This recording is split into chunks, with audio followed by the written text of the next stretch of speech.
Miss O'Neill, I was Jessica Dillard's attorney, the man said. Lacey frowned. Her attorney? Yes, he said. And first, let me express my sympathy over your loss. Thank you. I was the attorney who drew up Jessica's will and her other legal papers. She was a very responsible young woman.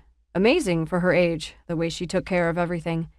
She even had an advance medical directive, although that turned out to be unnecessary. It's still always good to have. Excuse me, Mr. Rodriguez, can you tell me why you're calling? I'm waiting to hear from Jessica's mother, and I don't want to tie up the line. That hesitation again. Did Jessica talk to you about this? About what?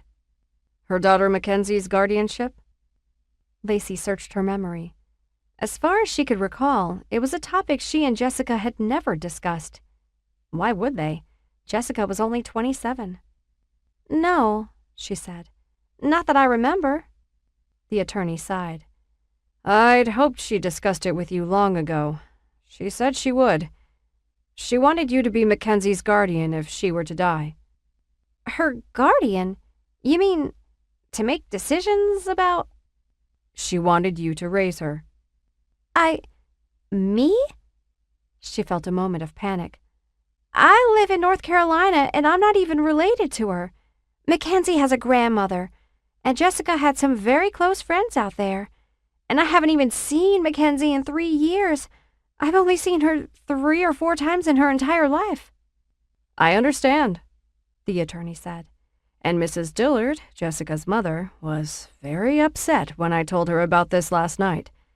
She may try to fight it, but I doubt very much she will win because Jessica was adamant that she wanted you to be her daughter's guardian. She stated clearly in the document that she did not want her mother to have guardianship of Mackenzie.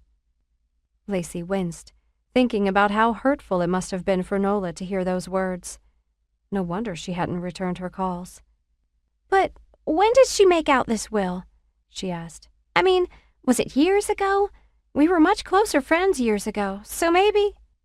She did initially file all these papers several years ago. That's what I mean about her being so responsible. What 20-something-year-old takes care of things like that? But she also updated all the documents only last year. She just made a few minor changes, and she was still clear that she wanted you to be Mackenzie's guardian. It doesn't make sense, Lacey said. I'm sure she never thought she'd die this young. Maybe she just wasn't thinking. Ms. O'Neill, she and I talked about it at length, the attorney said patiently. I suggested her mother might be a better and more logical choice, or, failing that, the parents of one of Mackenzie's friends, perhaps, but she said she trusted you to be the same sort of mother she had been.